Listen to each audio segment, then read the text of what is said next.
everyone, good morning. Welcome back to the Faster 26.2. Today begins the first of 6 world marathon majors. Thousands are currently running the Berlin Marathon. Very excited for them.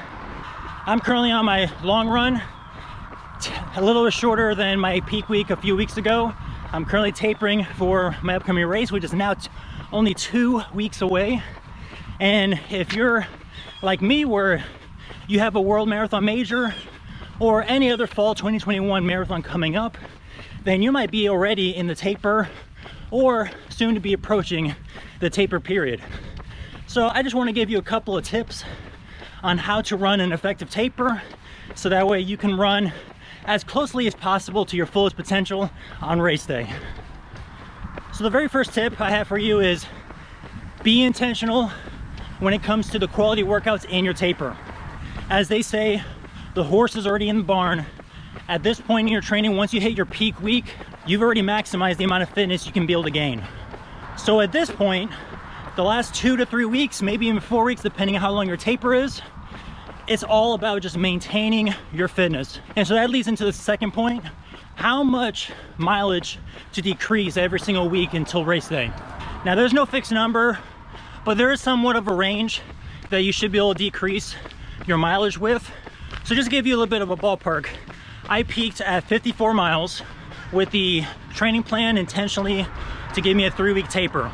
Now, in your first week of taper, it's general for you to go ahead and decrease your peak mileage down about 20 to 30%. So for me, I went down about 25, 27%, from 54 miles down to 43. You take that down an extra 10 to 15%, where on the last week before my race, I'd be down at roughly 34 miles, which is roughly almost like a full 40 to 50% down from your peak mileage. And that should be pretty good. My third tip for you is, just like anything on race day, do not try anything new. At this point, you've already been testing and trying how it feels like to take water, Gatorade, Powerade, Goose. You've pretty much been testing out what's been working for you. So at this point, do not try anything new. If you haven't gone to the gym for any strength training, don't start now. Any discomfort or any new type of pain or new type of stress to your muscles, at this point, it's gonna do more harm than good.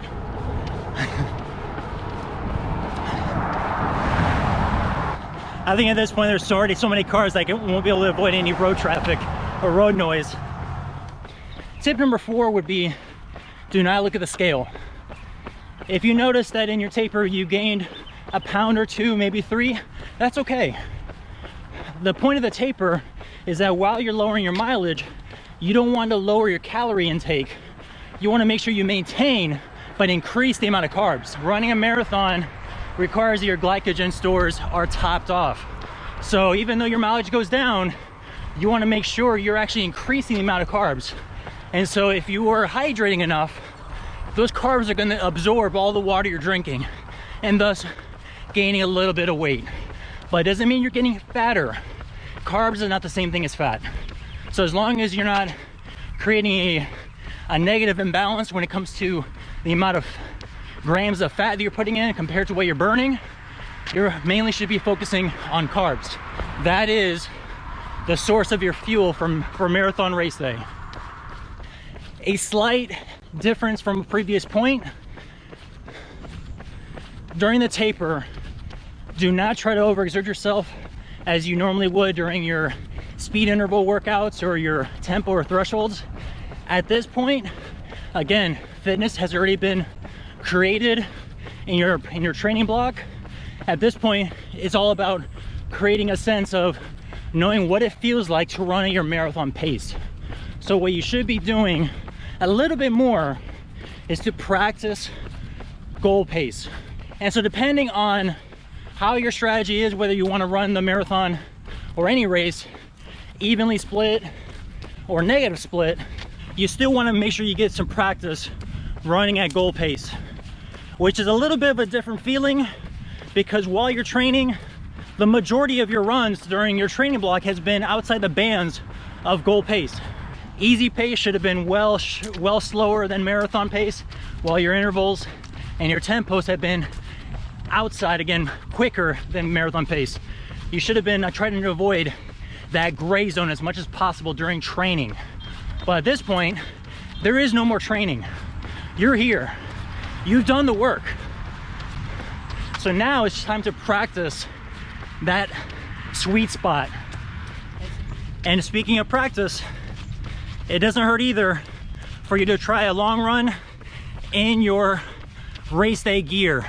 So that way you know what it feels like, whether you're using nut butter, a certain shoe, an old shoe, a new shoe, a particular type of sock that you haven't had too much experience with, anything from nutrition, hydration, or apparel.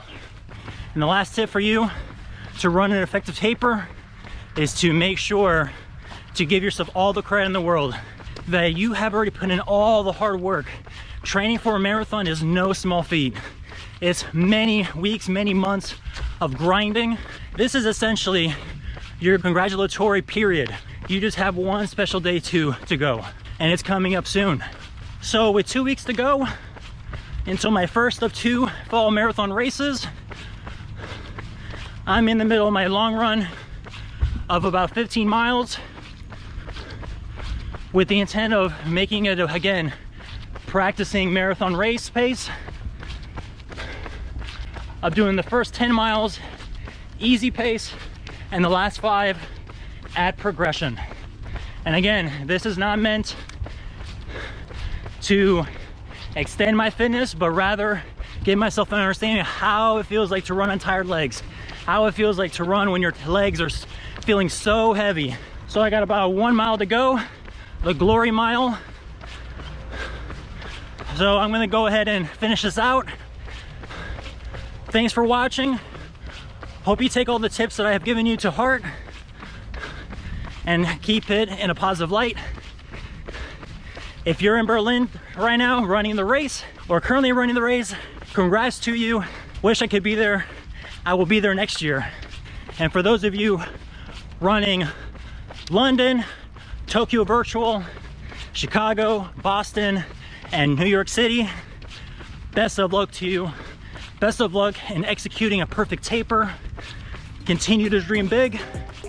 Continue to make the impossible possible. Take care, everyone. Enjoy your taper. See you later.